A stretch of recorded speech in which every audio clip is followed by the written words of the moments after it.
Welcome back to the most professional StarCraft 2. The only way to describe a match where I can introduce the Terran player in the red. In the top left of Grezvin, the I am Katowice champion. The underdog Terran, a normal man. It's Oliveira.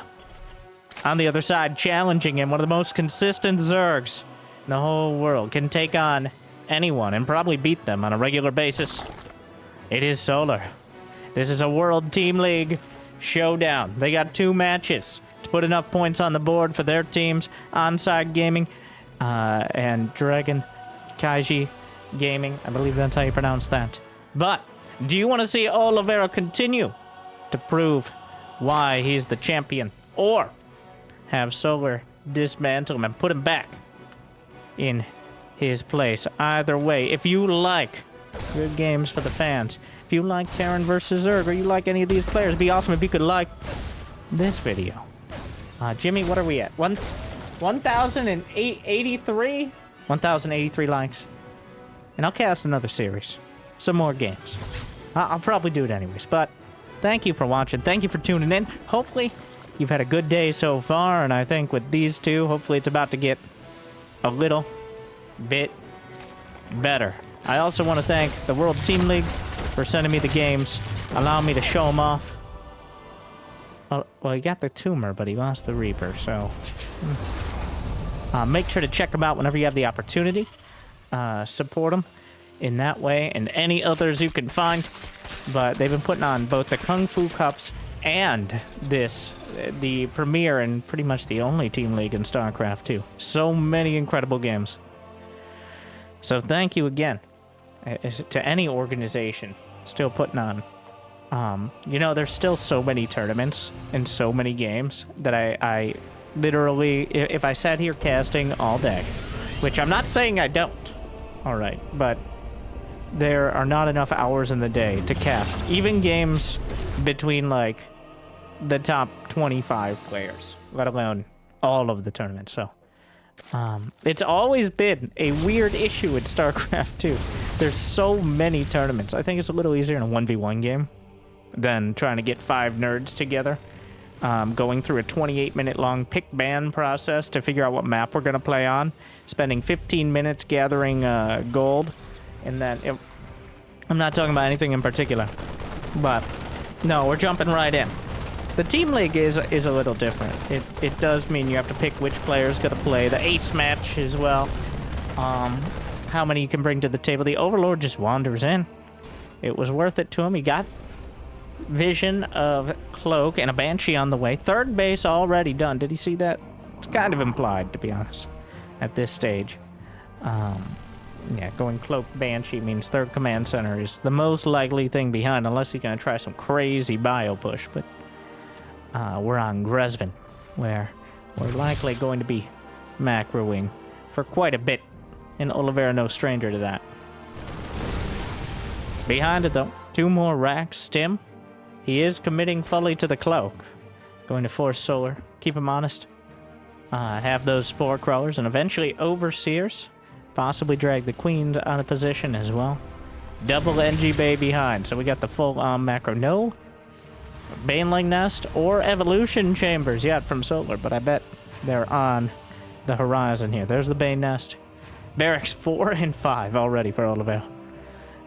Looking to put together a full-fledged bio army as soon as possible once he gets that 3rd base online. Solar's at 65 drones in 5.5 minutes. I was going to look to cut down on that a bit. Gets 2.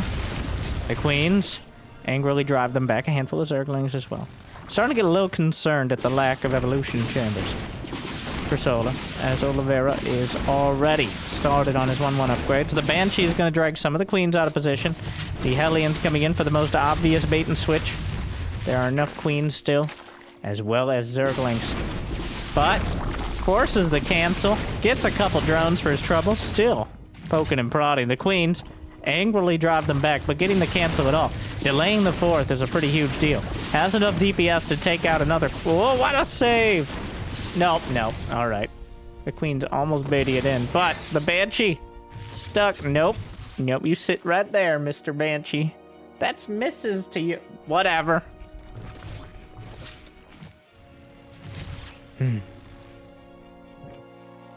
Well, while the Banshees are shut down, while the Hellions are driven back, no counter damage, no sort of slowdown on Oliveira's macro.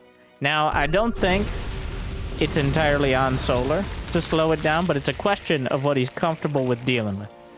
If the Hydroling Bane is going to be the ticket to overwhelm and potentially crush a Terran army, and he thinks he has enough production for that, well, and there's no reason to be setting up a counterattack. But historically, if Terran players are able to focus, especially here in Siege Tank Canyon on the other side of the map, while there are no tanks, I don't believe, still a difficult location to set up a surround, a flank, anything like that. But Combat Shield is very late. I don't know if he forgot it, but either way, ooh, Widow Mines are never late. They arrive exactly when they mean to. But the Combat Shield is a big deal. That's the difference between a Stim Marine dying to one Baneling hit and surviving long enough for the Medivacs to chastise them for sticking around so long. Baneling speed done. Solar at 80 drones. Oliveira only denying the creep so far. Only made marginal progress with his early units.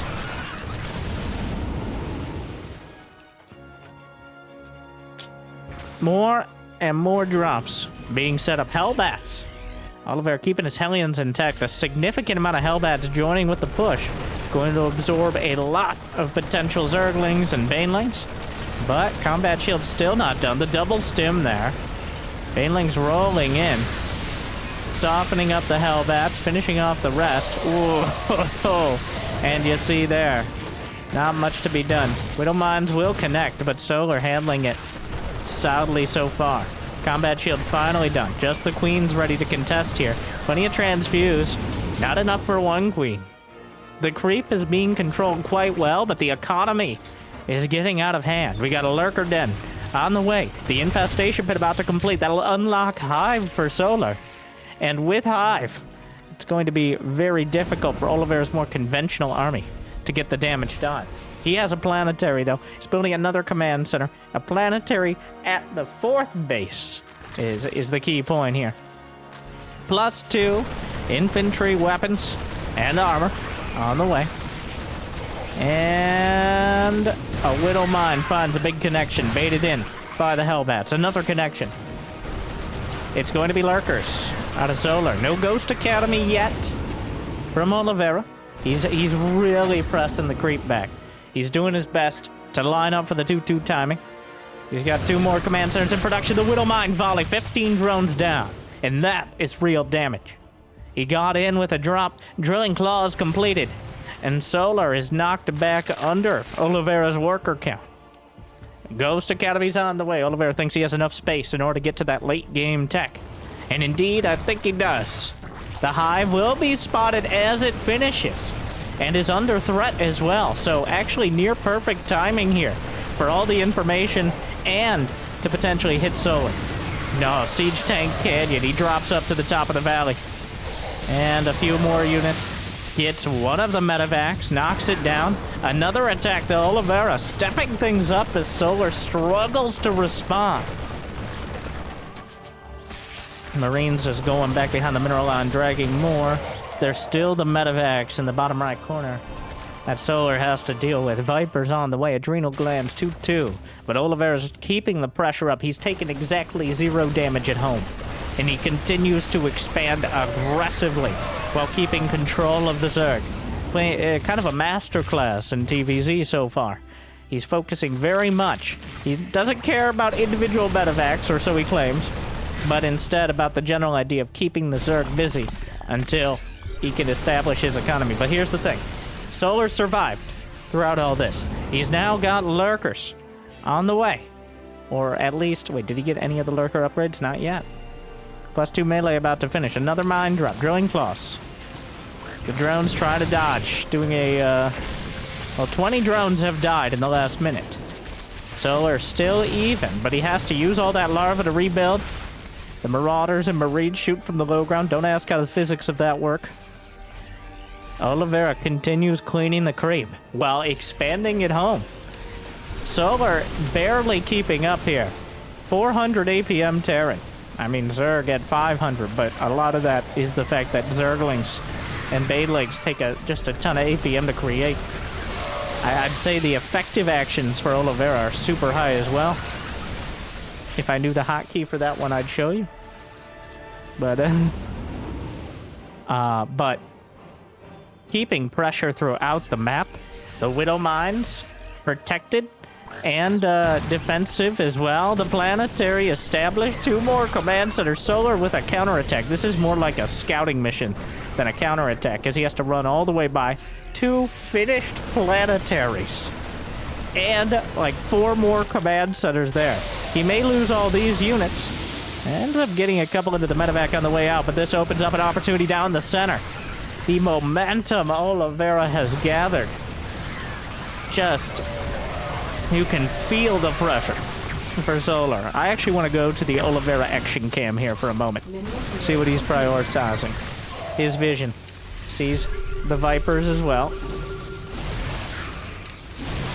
Still stutter stepping back. Focused on all this, but continually on the production.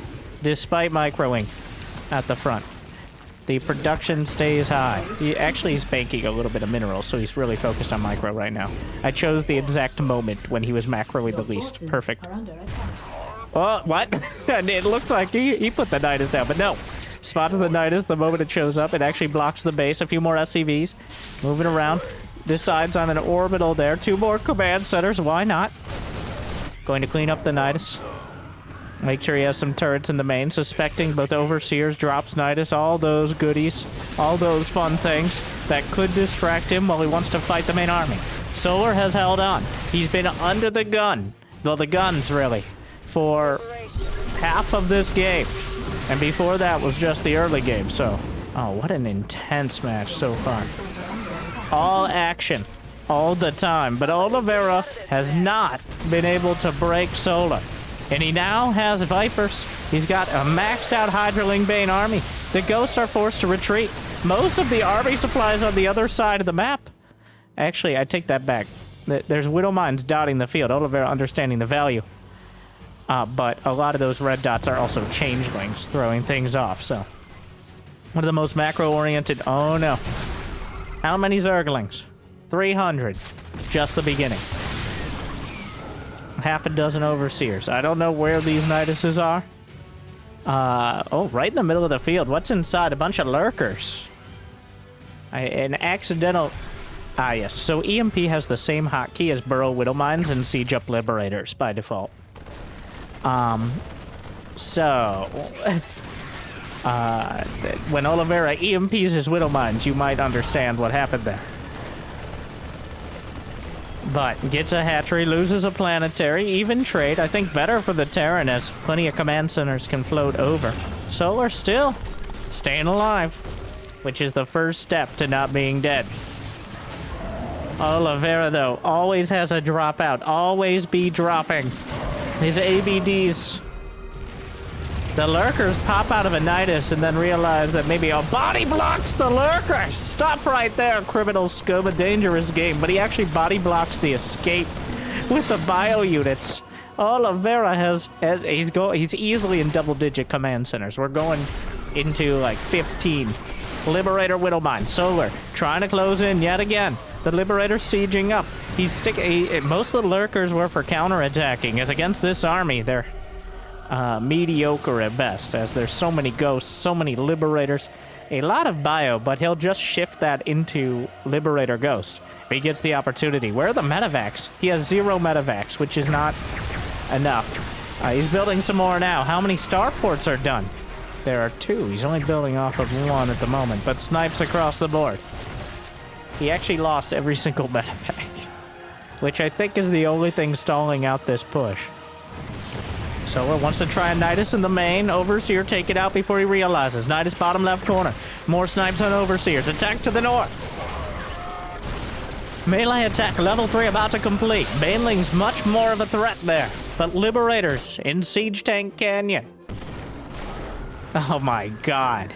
all the difficult units to deal with. The minefield will be dealt with. A costly endeavor.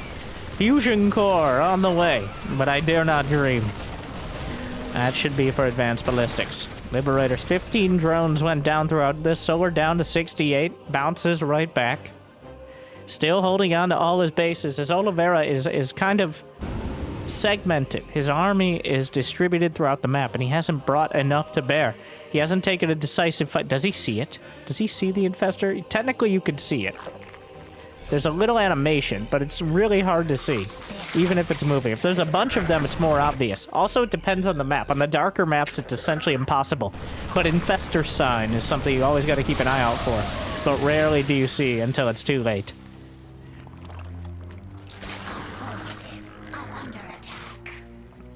Alright. Another medevac goes down. Solar, I gotta say. Solar could take a punch. More like 50 punches. As Oliveira just keeps hitting him. But Solar doesn't seem to be much worse for the wear.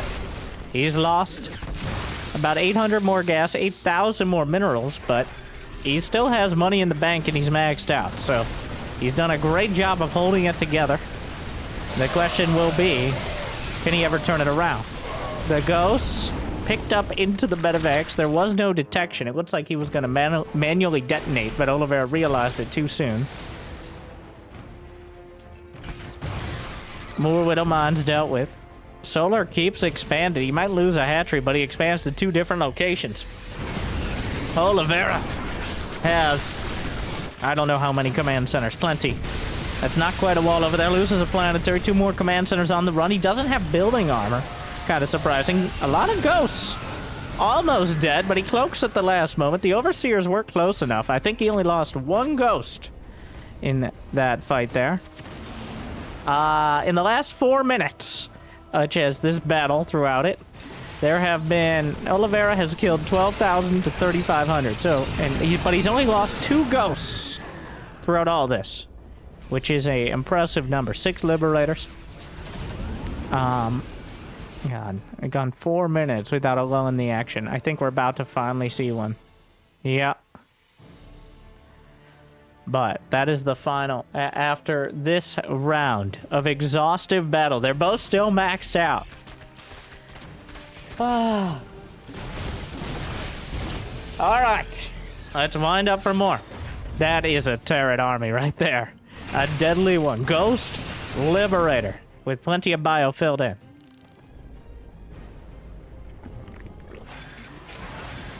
Drone builds a hatchery moments before a command center can land. Describing this game quite well. How does Solar deal with this army? Overlapping fields of freedom. Venn diagram there of liberators. Parasitic bomb on one of the medevacs. There aren't too many to go around, but the liberators are hard to dislodge.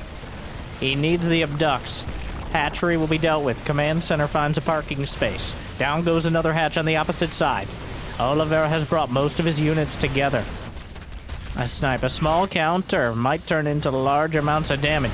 Advanced ballistics is complete on the liberators. The bio army, the medevac struggling to keep it healed. But most of the ghosts are at full HP, and that's what matters at the end of the day. Liberators dealt with to the north, but Lings and Banes are rolling through. Past Solar's third into the ghosts. He does have detection. He can pick up most of the ghosts and get out. The Liberators are still taking pot shots at all the Zerglings.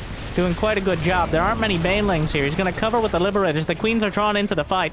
Both sides taking real damage now. Solar doesn't have any money in the bank. He's spending all of it. The Queens are taking terrible, terrible damage from the Liberators in this difficult position. Just juggling the ghosts up and down. Oliveira has a lot of... Oh, he loses the medevacs with the ghosts inside. He has money in the bank, but oh, pretty big mistake there.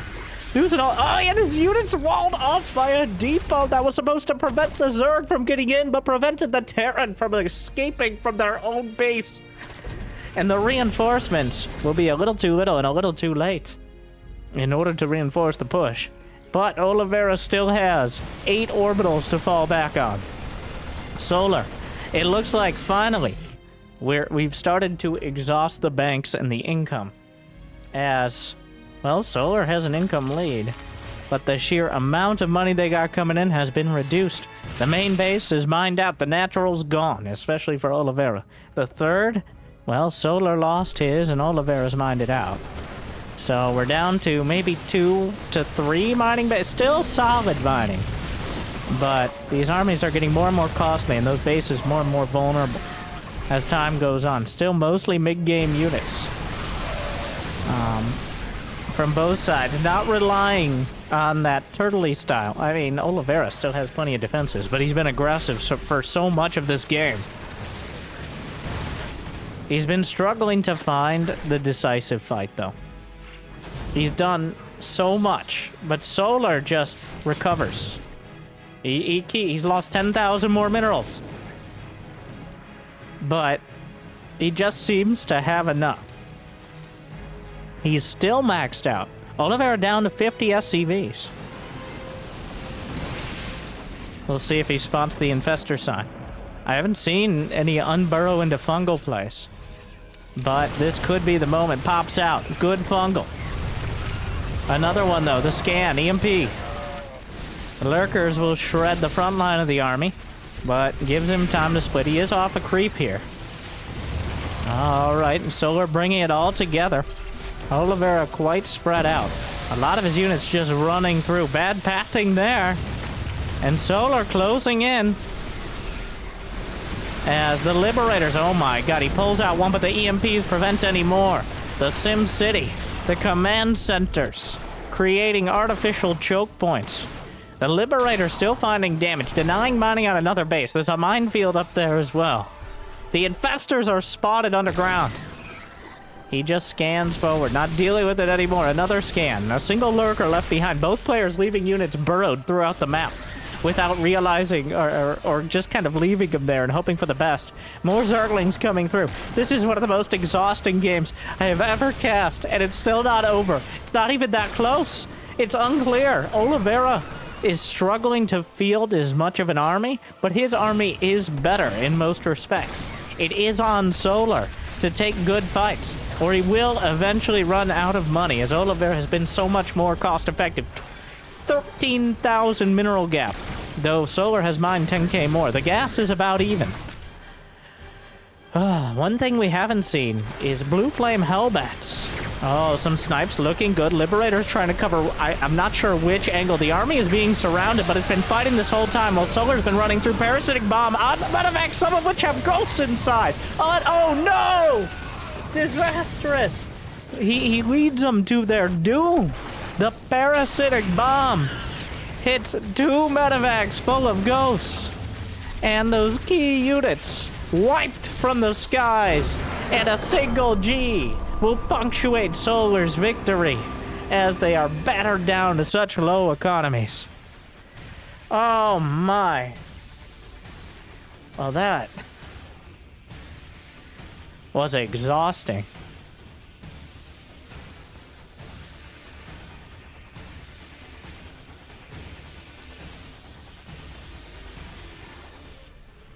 Oh my. Okay, well. Game 1 goes to Solar. But it honestly, well, he couldn't pin him down. I don't know how Solar managed to mitigate that much. That getting punched in the face is a skill, all right? But Oliveira just kept, and he was landing hits, killing drones, winning fights with the army, but Solar always had enough left to recover. And then eventually Oliveira took just a little bit too bad of a fight. Lost too many ghosts. And that's it. No matter how many command centers you have, if you can't mine from them, it doesn't matter.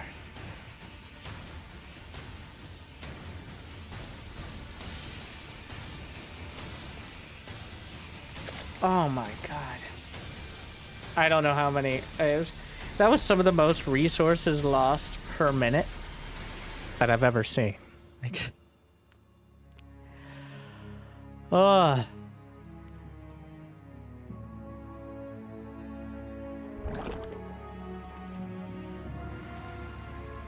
I like how at some point it just gets down to you just can't build enough units anymore.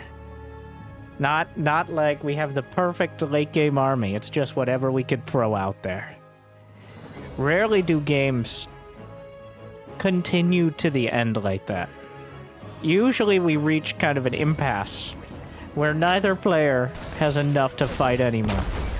But we never found that point. Eventually, Solar just won the last fight.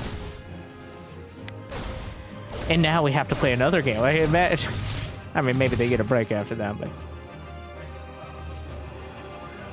but... 2 command centers on the way. Oliveira not going to be intimidated out of going 3 CC.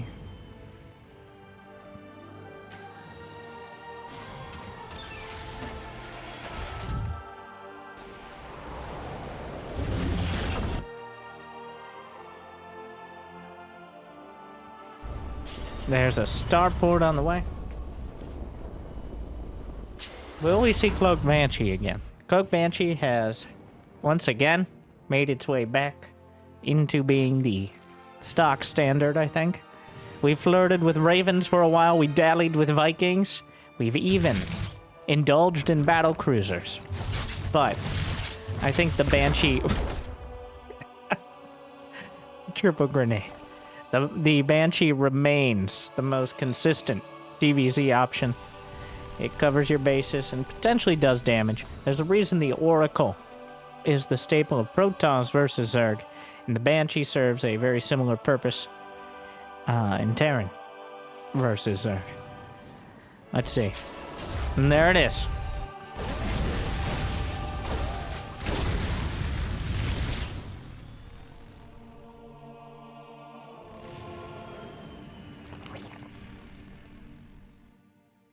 Couple more Hellions on the way.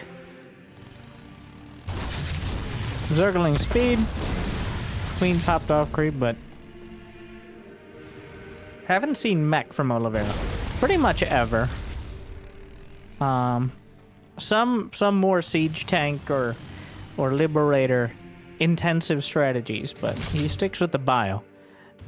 He's not alone in that regard. In fact, by far the more common choice. Though, I don't know what you consider battle cruisers with bio at your need.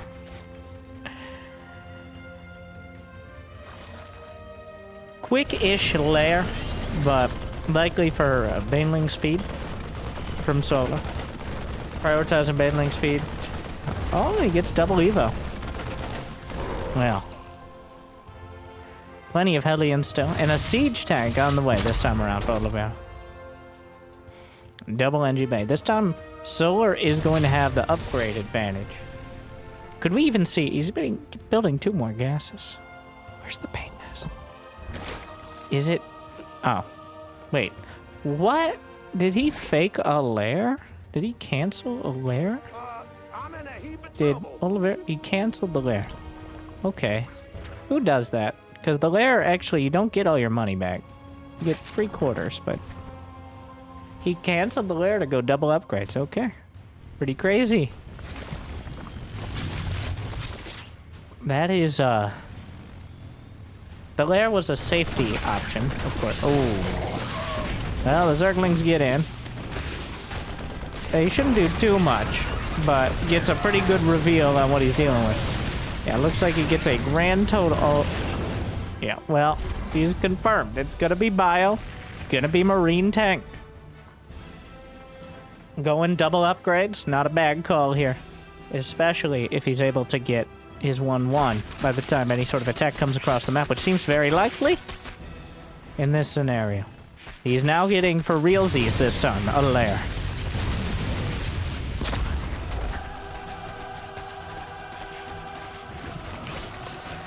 Two more hatcheries. One at the 4th, just finishing up. Macro hatch in the main, kind of required with these mass-ling Bane builds. Need that level of production in order to compete.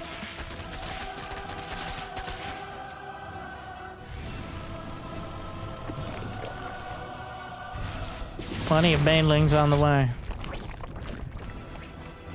The double Metavacs in behind it. Will he have enough? If Baneling speed and 1/1 are completed, Solar should have an easy enough time of dealing with an early tank push. But the Baneling speed's pretty far off. The tanks are already on the way out.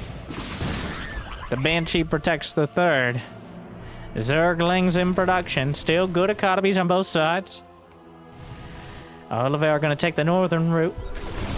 Going to try to use the high ground against Solar. Plenty of queens with a lot of transfuse energy. 1-1 finishing for both sides. Combat shield completing. Baneling speed, about 30 seconds out. Hellbats to protect the back. He's already got that armory done. Second factory on the way. Queen's getting targeted. One goes down. A lot of transfuses coming out. He's trying to wait till Baneling speed decides it's not going to be enough. He has to go now. Gets the surround. Blasts his way through the Hellbats. And Baneling speed completes for the one Baneling left. A lot of creep cleared up. Some queens taken out. Some Zerglings brought down. But overall, Oliveira denied the opportunity to break through on that first attack. But again, no damage back at home.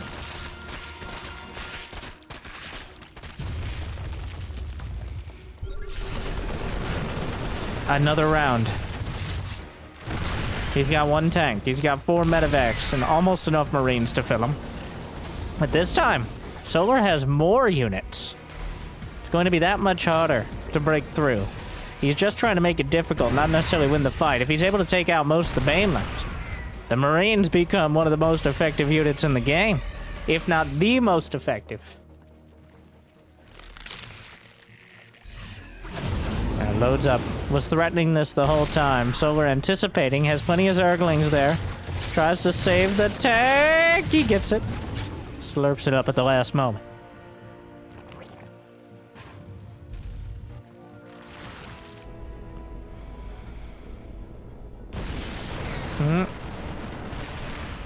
Command center looking to land at the 4th. Drilling claws. On the way, those Widow Mines to deal with the mass Ling Bane. He's not dealing with Hydra, so opting for the Widow Mines makes a lot of sense. As their potential against Ling Bane is significant. Gonna target down a few more queens before picking back up into the 2 medevacs left surviving. On the north. +2, +2. Completed. Double medevac. Still chasing down Lings and Banes. Huge swarm here. But the Marines are well spread. Are there enough of them? No. The Baneling count is so damn high, hitting seconds before. Solar found about a 10-15 second window when he had +2, +2, and Oliveira did not. And he just crashed right through it. Absolutely devastating attack. Oliveira may hold, but he loses 16 SCVs and a lot of Marines, as well as some siege tanks. He lost 3 tanks, 65 Marines, to 148 Zerglings and 50 Banelings. Wow. A huge attack. Hive is done. Adrenal glands on the way. Solar is now expanded towards his half the map. An SCV was loaded up. Why not? Just took whatever he could get in those medevacs. Oliveira takes out one of the hatcheries. The more ambitious one towards the 6 o'clock. Widow Mines triggered. Dealt with. Another drop. Heads in towards the 3rd. Forced to pick up. The Queen still intact. Solar absorbing the punches. Oliveira trying to jab his way through. He has the 2-2 against 2-2 now, but Solar's already started on his +3. He has not slowed on those upgrades. He's adding Hydras now. Not even bothering with Lurkers. Just Hydra Ling Bane. Gonna play that mass swarm style. It worked for him last game. Eventually, Oliveira, his macro still intense. He recovered from the SCV losses. He still has plenty of command centers and a lot of army supply on the field. Just Marines and medevacs here. Has to pick up and get out. 3-3. On the way for Oliveira. Drilling claws drop. Drops all 4 mines. No reaction from Solar. Gonna lose 15 drones here. Quite a solid hit. 15 in the production tab to make up for him. He does have to deal with the mines themselves, but has units on standby with an overseer. Oliveira looking for another attack. No more upgrades finishing. I guess groove spawns here. Viper, parasitic bomb on one of the medevacs. Able to quarantine it at the back. Not too much damage on the rest. Zergling counterattack. The depot's breaking down. He's looking the other way. The Banelings crash into the front lines of Marines. And that will wipe out Oliveira's aggressive opportunity. And the defense is back at home, not doing so great either. More SCVs down. 150 to 170 supply. Both players exhausting pretty much every bit of their minerals and gas. Only a bit in the bank. Not even close to being maxed out. Still another mid-game brawl. Solar with the edge here. Especially as 3-3 going to finish. Usually as Terran, you want that 3-3 timing quicker because Zerg needs to go all the way up to Hive. An extra step to get those maxed out upgrades. But not this time.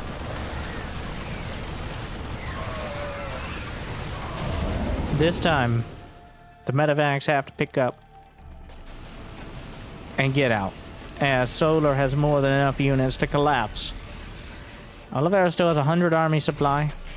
Adrenal gland Zerglings. How many Vipers? Just the one.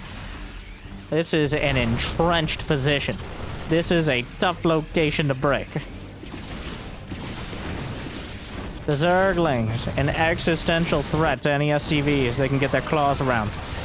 Parasitic bomb on some of the medevacs. Widow mines dragged in by the overseers. Oliveira 18-20. SCV's down. He doesn't have anything back at home, so he runs right into the Banelings. It's a disaster. A devastating end to a dramatic series. As Solar takes 2. This time, it feels like he nailed down all the weak points. He just picked them apart. Oliveira not able to withstand the Zerg.